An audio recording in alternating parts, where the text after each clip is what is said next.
562. Is that the name of the hot tub? It's Samsung 9. Jesse.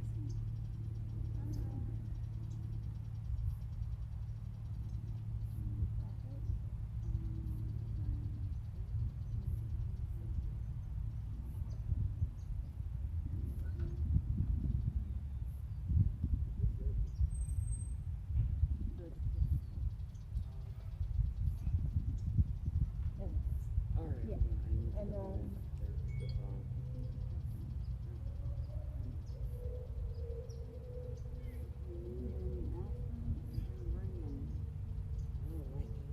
Later today.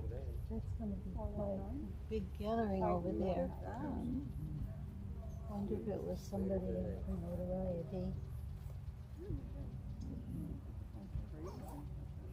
I get anxiety now for that. You guys 6 feet apart. oh, okay, cool. It's hard to do.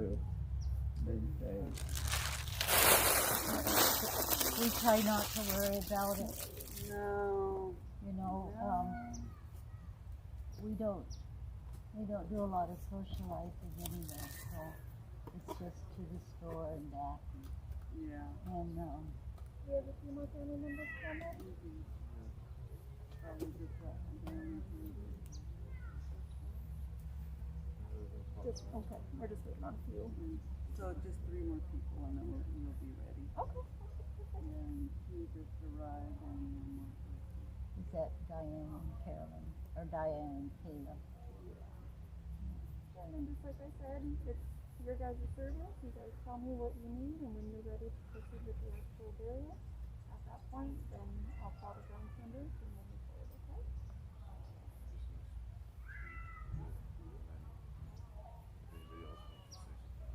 Beautiful.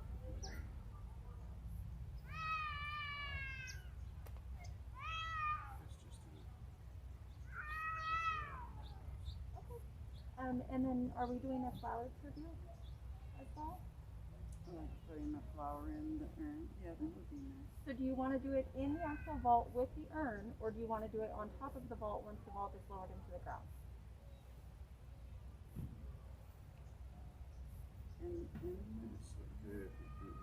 Yeah, what we'll do then is just like how you make yours a bit smaller, we'll do that as well so that everything fits comfortably, okay? Is it okay if I go ahead and make them smaller now so it's easier? Okay. Great. Thank you, folks. And I'll take any stems that you want. Thank you. And you go ahead and hold on to the flower. I'll take the stem though. Oh, okay. Thank you. Thank you. Oh, what did I give you? I don't know. Thank you, sweetie.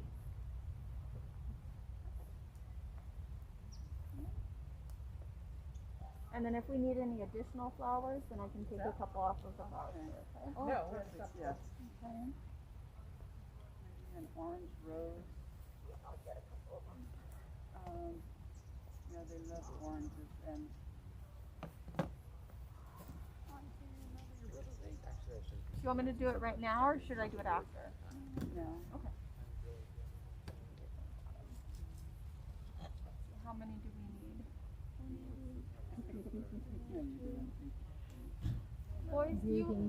Boys, do you want a rose as well to place with your grandfather? No? Do you want one?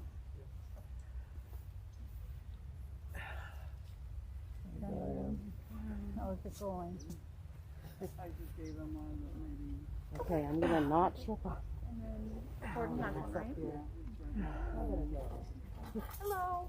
Oh, Welcome. We're going to be doing a flower tribute at the end, okay? all right.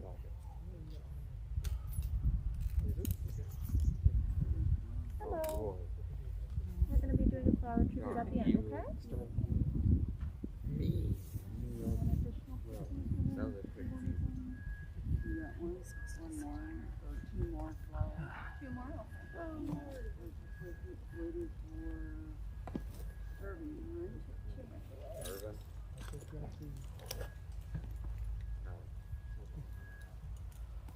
about a minute out.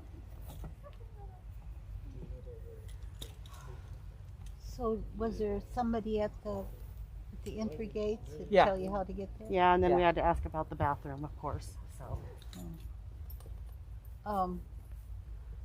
Yeah, when we came through, he says, well, just follow the road around and turn to the left and you'll see them. And we went all the way around and then called Blanca. yeah, this is a beautiful place. Lovely trees.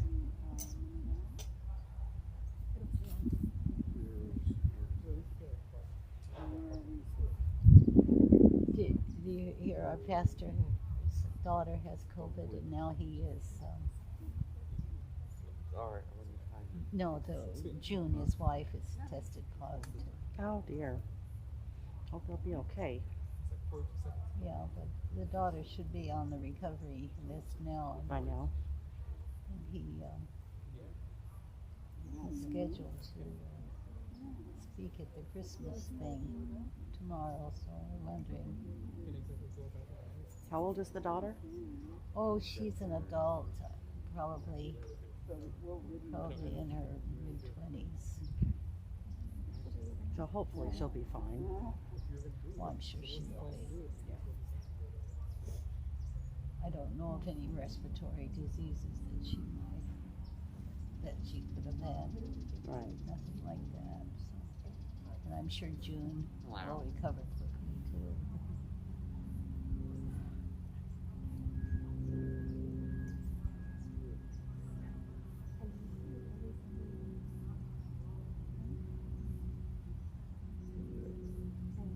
Disgracing back here in the suit.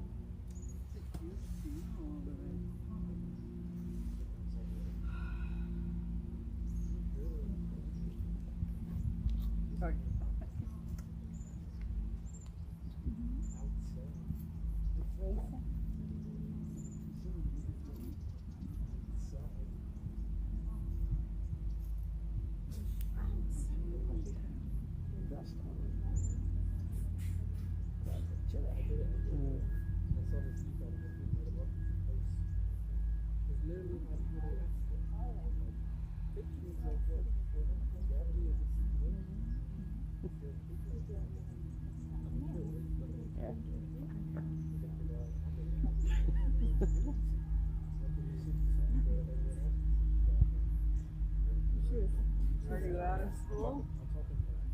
Friday or Thursday? No, I just finished yesterday. Oh, they finished Thursday. My report cards are done. Now I can collapse. Right. Yeah. For 2 weeks? Yeah. 2 whole weeks. Yeah. Well, if she doesn't have jury duty. Right. Oh, you got called. I have to call Christmas night Oh, you're gonna get it. to see about, I guess it'll be Monday. But I had mine. I had a call Friday night. I'm like, I had a report Monday. Did you really? But at least for the first time ever, I get to go to the Fullerton courthouse. Oh, how nice. I've always, so It's many Santa times. Ana. Yep. Yeah, I got Santa It's not Ana. easy. Yeah, I got Santa Ana. I always do, except for this time. The Santa Ana courthouse is, you have to park in it, multi-level parking and walk. Yep. Yeah. That's the thing. You have to walk through the gauntlet of Yeah. everybody and The everything. homeless. Yeah. And then there was, of course, your little Mexican or fruits, and I'm like, okay, I'll take that. What you got? Yeah, I don't remember any vendors, but I do remember having to park. I haven't gone in a long time. Once you reach 80, you don't need to go anymore. So they don't call you. Well, the last time I got a summons, I told them, I said, I'm old and hard of hearing, and I have heart problems. And they excuse me for the rest of my life. Yay. The first time I got it, I was pregnant with Luke, and I'm like, I can bring snacks, I just need to eat, because I'm always hungry. And they're like, no, we're excusing you. I just had to prove that I was pregnant. Oh. A doctor had to write a letter, and then I got excused. And then just year. And then, of course, because of the mask and wearing them, I start coughing and I couldn't stop. People, you get the dirty looks. Yeah. Yeah.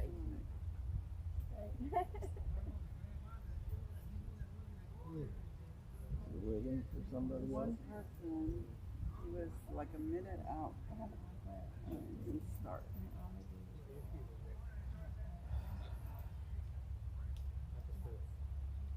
He's en route.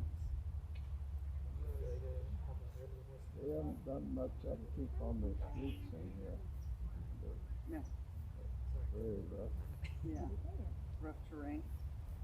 Where's Betty? A lot of trees. Right are- here. Oh, I see him. Who's he waving at? Where the pine. Yeah. Pine tree grows. And Okay. his grandparents are over there where we put the Christmas tree and flowers. Oh, uh-huh. Or their grandparents. Where's Aunt Betty? Yeah, that one. Which one? With the flowers and Oh. the pine. Oh, okay. So they get shade.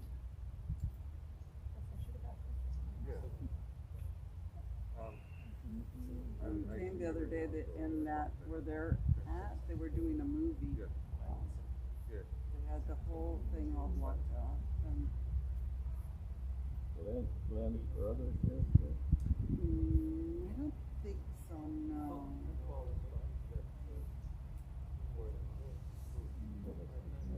Gary? Gary. Gary and Aunt Paula. Oh. I don't know. So Lake Forest A lot of Lawn 1947 right around us. We went to the service. We didn't. I don't know if there was a burial. Was there a burial? 48. I don't remember.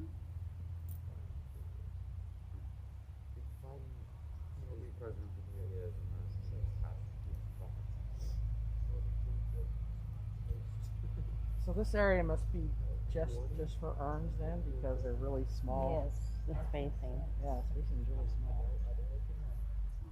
Hey, sorry to bother. I just want to confirm who's the grounds contact today. This funeral over here. Oh, it is? Sorry, I didn't get it. Do you have his number? I don't have it.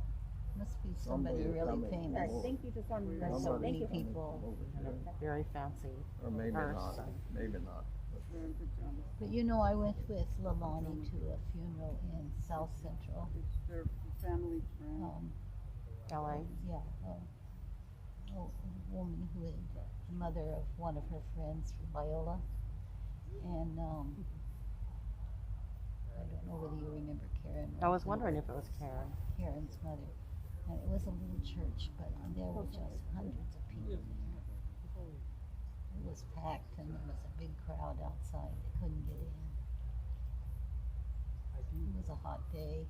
Of course it was. And there wasn't any air conditioning, and they opened the windows. But it was a beautiful service. Is Karen living in Arizona now?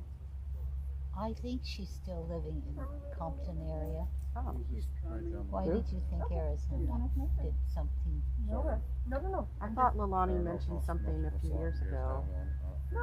We No, don't have she's anything still going on after. We teaching. just Maybe that want was to make someone sure else. She's teaching that I'm doing my down job. there. In Compton? He's gonna go. I don't know whether You want me to it's run South down and- Central or Yeah. Compton or Yeah, that's him right there. Carson or one of Somewhere those. around there, yeah. Is that him?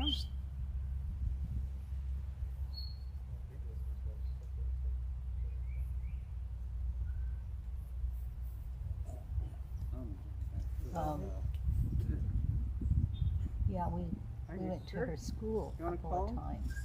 Saw her teaching. Very dedicated teacher. What kind of school? Elementary, middle school, high school? Elementary. Oh. Elementary, yeah. Because I thought I'm like, Do you know if it's public or private?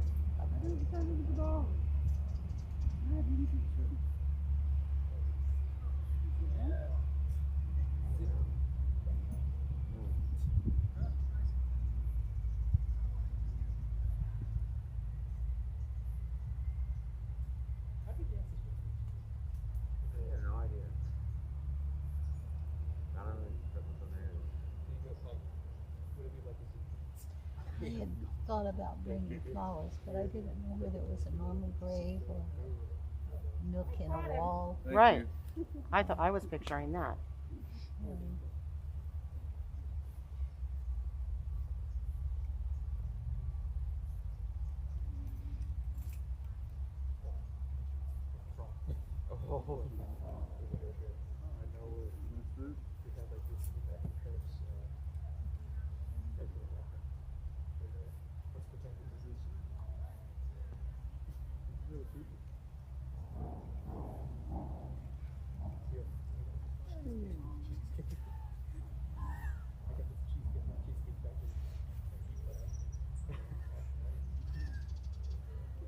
If you'd like to sit in this spot here,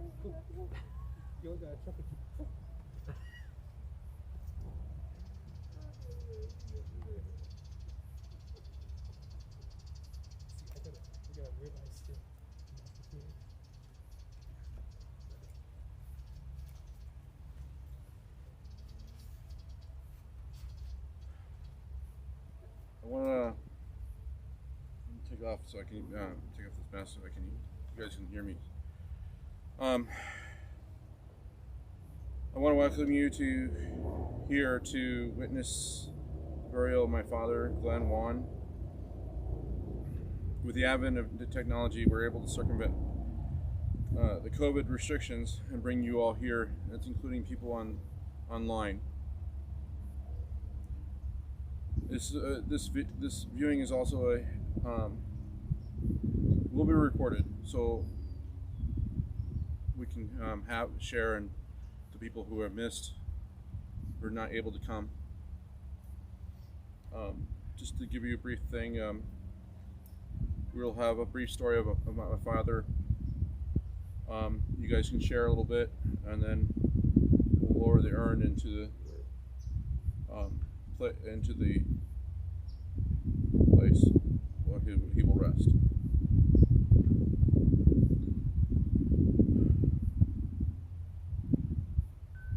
This is the story of my father, Glen Allen WAUGHAN. Glen Allen WAUGHAN was born on May 13th, 1944, to George Henry WAUGHAN and Anna Loretta WAUGHAN in Pasadena, California. My father was the youngest of two boys. His brother's name is Gary. He lived in the northwest part of Pasadena, and a home was actually originally part of an orchard farm. While growing up, he was taught and learned how to play the piano and organ by his parents. He also picked up the accordion and played that too. In high school and in college, he sang and played the organ or piano for their musical functions. He also went with his parents to an organ club and picked up a style that was unique to him in later years.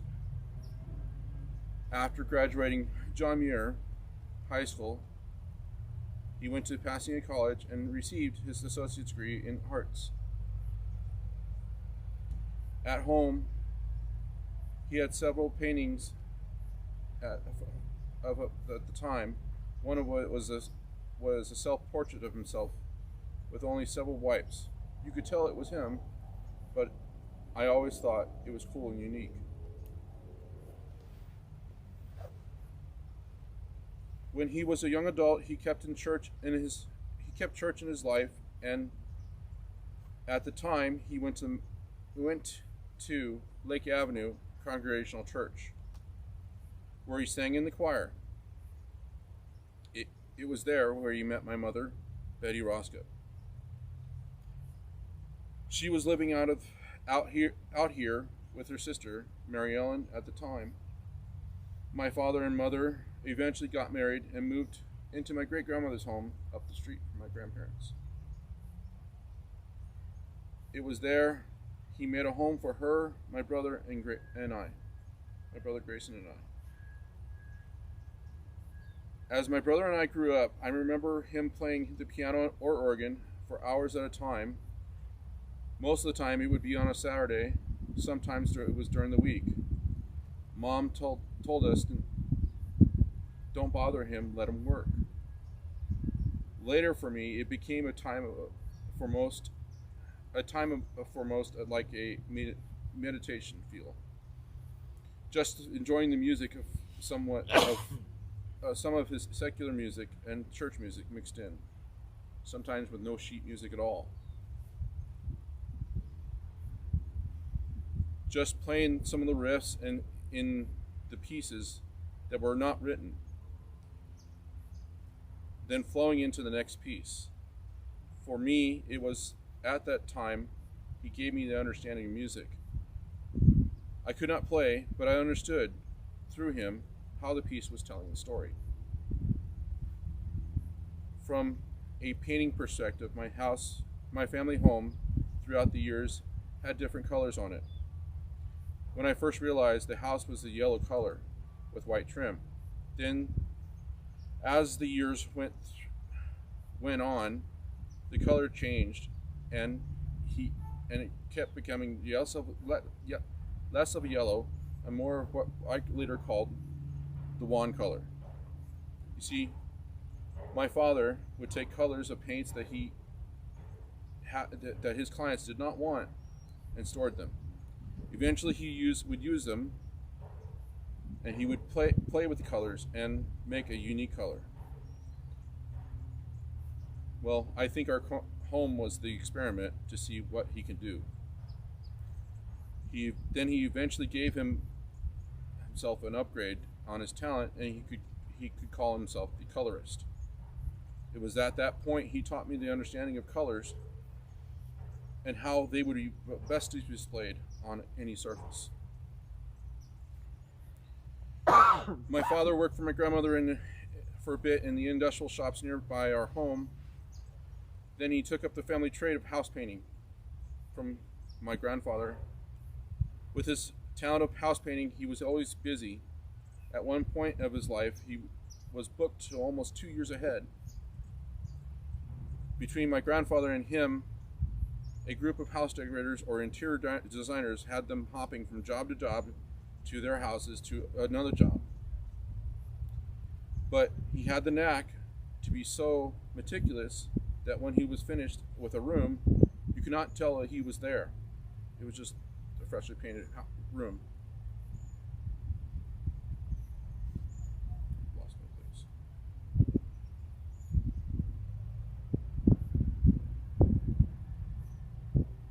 In later years, he had this one client for years that they just bought a house in the Pasadena Hills and a beach house. In both places, they wanted something unique for my father's talent. In Pasadena home, it was an old mansion with a basement. The basement was refurbished with a sound room and a wine cellar. In the cellar, it was an area they had asked my father to make a little like the ones they would see in Europe. They showed him pictures to my dad. My dad mixed the colors and had the look and feel of the cellar having bricks cast there. In the beach house, he was also asked to have one of the bathrooms make it look like it was coral and seashells. He made the bathroom just like you were under the water. He also worked on Sundays as an organist and a choir director for church. From what I could remember, he was a Methodist church. He was in the Methodist church, and then through a Lutheran church as an assistant organist, and then coming to Atwater Village Park. It was there. He was there for almost over 20 years, playing hymns with a style of a lounge music in a church setting, adding a different feel to How Great Thou Art. It was unique and cool at the same time. When he brought a friend to help, it added much more. His friend was a doctor in music, and he played the notes as they were written. My dad would follow along, adding supporting within the melody. For it made the church sing even more than the choir there. Throughout the years growing up in the house, technology marched on, but my dad could not. My dad enjoyed the rotary phone and changing the channel by getting up and turning the dial. But when it came time to change, I think we were one of the last ones in the block to get a push-button phone. And in the video age, my friend Urban introduced us to the VCR, where we could record our shows.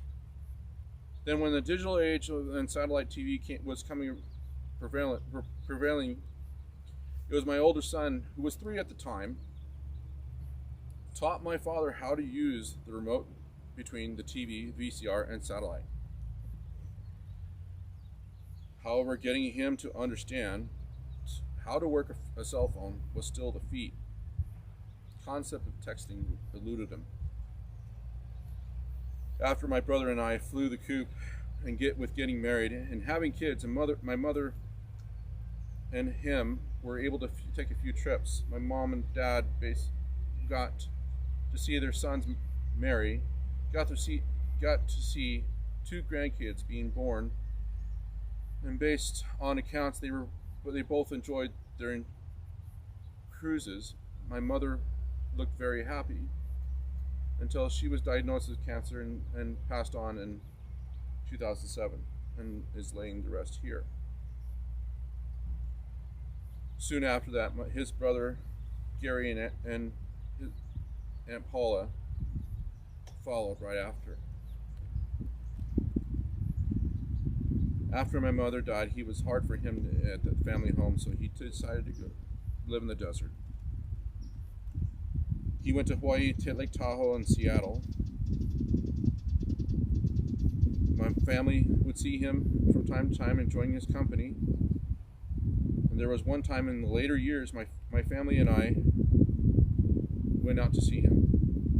We stopped at a miniature golf place. It wasn't so much the playing, but the time we spent was more important. Just being with him, with his family, he enjoyed. Living the life through his grandkids. He also paid some time with my cousins too, through visits and phone calls. During the last years of his life, he was ailing. It became known that he had a heart defibrillation and eventually dementia. Dementia was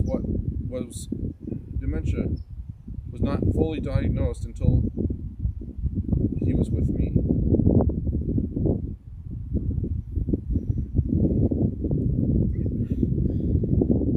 When he moved back into my house, he had his good days and bad. However, I would not forget the times he got worried.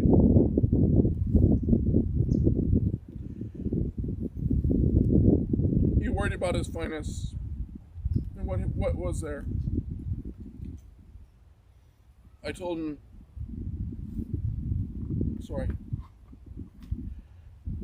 I told him I'm handling it. And he would give me a hug and tell me thank you. He would also tell me that he was very proud of me and my family accomplishments. And that he loved all of us. He would remark how great my wife's cooking was. Before he started to slip further into dementia,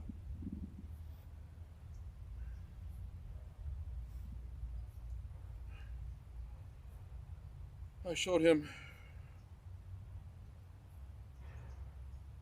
a little more of what I do and told him I could not be doing it if it wasn't for his teachings.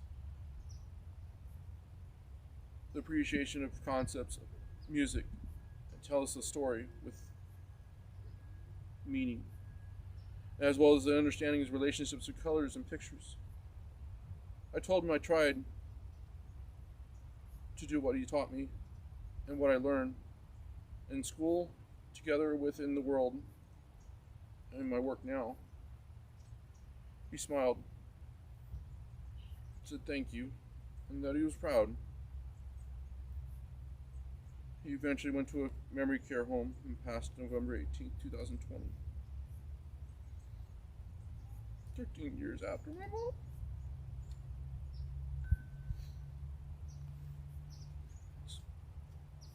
mom.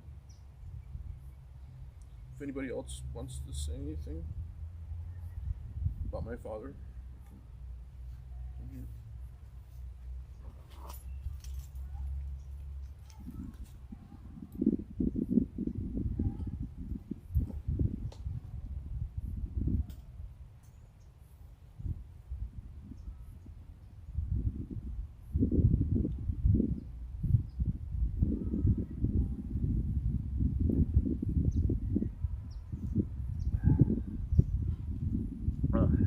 Hi everybody. My name is Irvin Page. I'm a family friend of Gordon and Grayson's. I went to high school with Gordon and we grew up together. My sister and I at the time, we both grew up in a single parent home raised by my mom. The reason I share that is because, you know, as a young man in school, I didn't have a father figure at home. And, you know, Glenn, Dad, shared a lot of those things with me that, you know, a son should learn from a father. And over the years, you know, I learned how to be, you know, a lot more patient and a lot more calm, because as a kid in that environment, things were very different for me growing up. Glenn shared those family values because I literally grew up there. You know, we'd have sleepovers, we'd go to school. Gordon and I eventually were on the volleyball team together. And you move on throughout life and, you know, stay in touch as best you can over those years. But on a lighter note, what comes to mind as a story as along the lines of communication. So Gordon and I really met in high school through choir, of all things. Singing is something I did not do and do not consider myself to do very well. But I was encouraged to join the choir at church where Glenn played and where we would attend on Sundays. And I'll never forget, I believe it was a Christmas concert where I had a tenor solo, and I was so nervous. I was so nervous that I was actually singing first tenor because I was so nervous. And it was Glenn's natural ability to communicate with you, whether it was nonverbal or verbally, and just instill that calm. And that is something I'll always have from him. And those things that you could only get from a father and brothers, even though by birth we have two totally different families, but we are a family. I wanted to say that and share that story and say thank you. Okay. All right.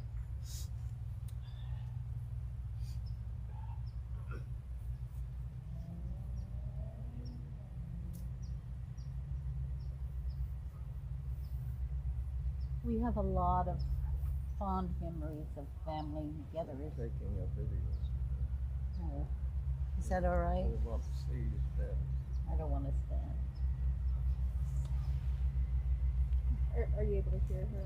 Yeah, you can hear her, and if you stand right there, you're perfect. Okay, I just wanted to say we have many fond memories of our families together for every occasion: Christmas, Easter, Thanksgiving, summer outings. I remember the barbecues in your backyard, your dad being so proud of his Weber, and he did such a good job in cooking and barbecuing. But I also remember how gentle and kind he always was, and how he seemed to be so appreciative of everything that others did.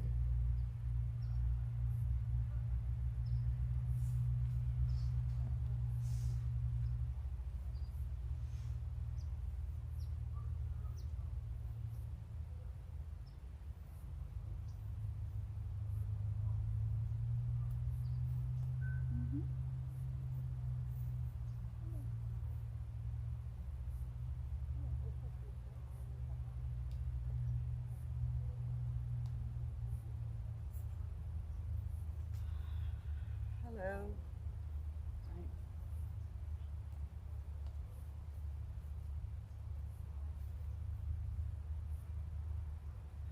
Hi, I'm Blanca. I wasn't gonna speak, but I'm gonna try.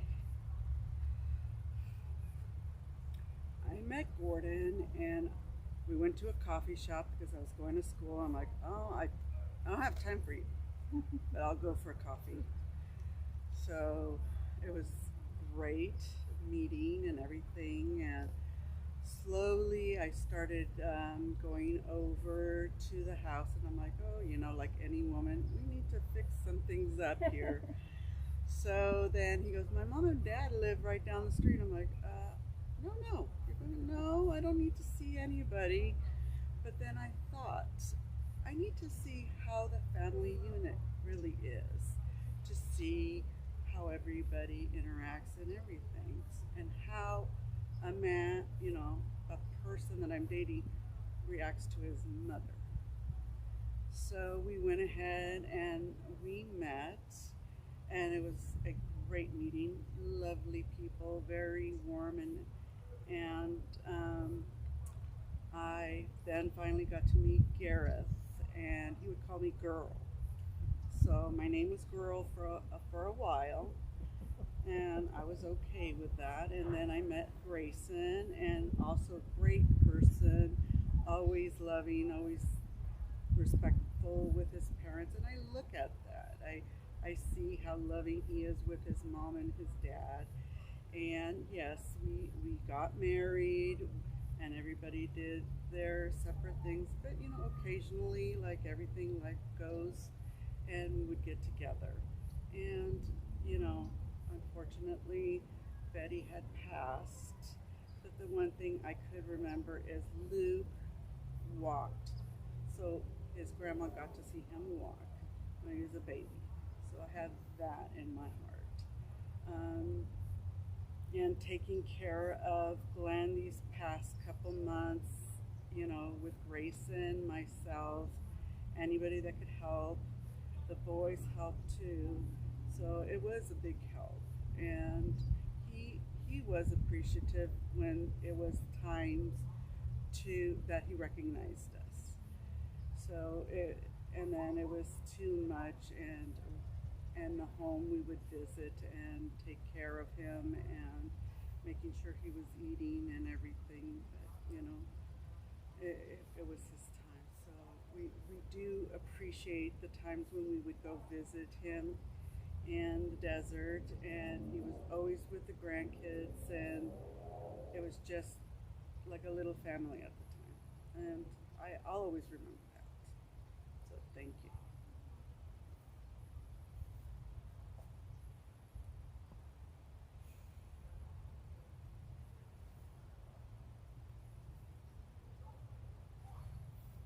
Would anyone else like to speak?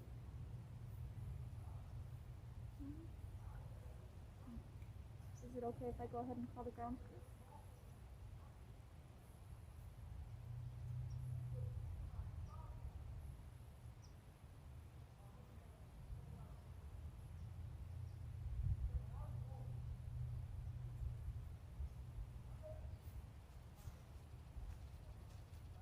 So,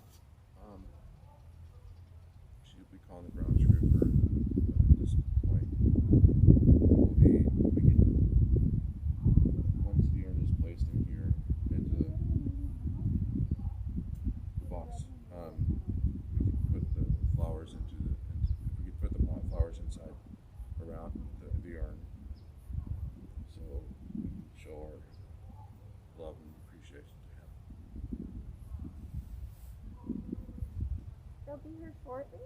So if at this time you would like to move forward with placing the urn into the hall, and then moving forward with the flower tribute, we can, and then that way we can move smoothly when the grounds members come here. So what you're going to do is, if yourself, your brother, anybody else that wants to do it with you, basically you're just going to place the urn right in the middle here, okay?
tall, strong, road.